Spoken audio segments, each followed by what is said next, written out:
similar opinion. And let's now get more on this from Marcus Papadopoulos, editor of Politics Fast magazine, and he's joining us live from London. Marcus, very nice to see you. So could these talks between Lavrov and the senior opposition leader be a sign of a breakthrough that the Syrian opposition could soon be willing to negotiate? I would issue a caveat to that.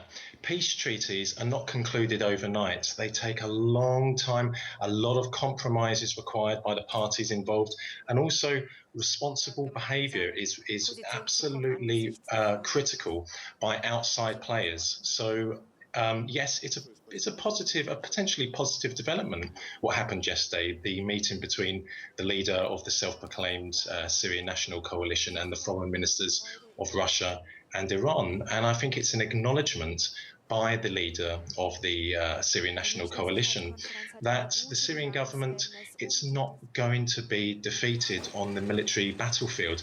And that's something, unfortunately, that Western politicians and Western journalists have been saying that it is going to happen, i.e.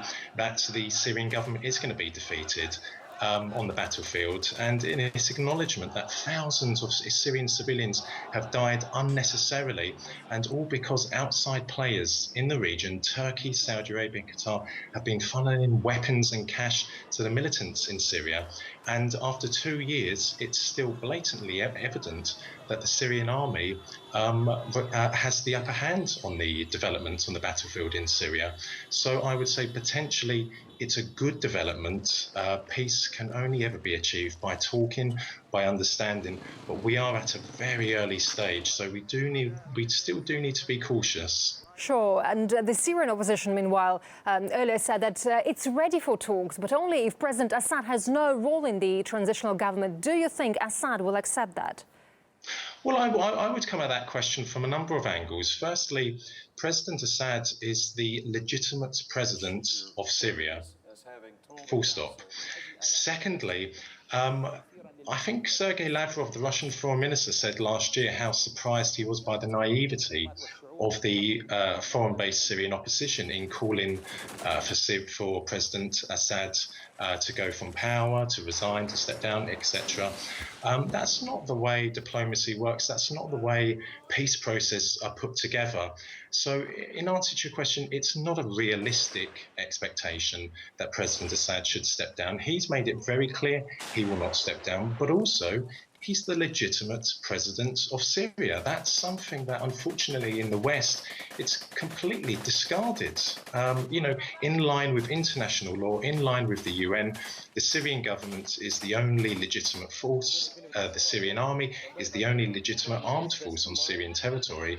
So I think it's very unrealistic for the foreign-based Syrian opposition to expect President Assad to step down. But I suspect that if talks do develop between the foreign-based opposition and the Syrian government, then they're going to start to relinquish these goals because they're going to realise that they are unrealistic. Russia's foreign minister said the tragic situation in Syria could have been averted if all states shared the goal of ending violence. Do you agree?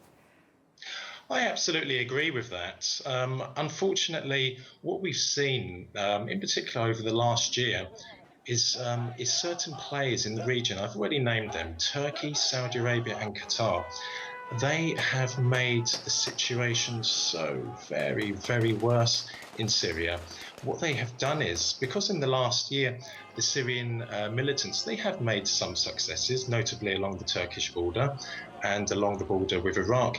And what these players have done, the Saudi Arabia, Qatar and Turkey, is that they've sent terrorists into Syria, they've sent weapons into Syria, and they've given the militants cash they have. So what really needs to happen at some point, the actions of those three countries do need to be analysed by the international community, and the governments of those three countries need to be held to account, because Hillary Clinton, about a year ago, accused the Russian government of having blood on its hands. Well, unfortunately, it's more the countries Saudi Arabia, Qatar and Saudi Arabia who have the blood of thousands upon thousands of Syrian civilians on their hands because of their own geostrategic ambitions, i.e. to see the removal of President Assad and the Syrian government. All right, Marcus Papadopoulos, editor of Politics First magazine, talking to us from London. Marcus, thank you very much indeed for sharing your views with us.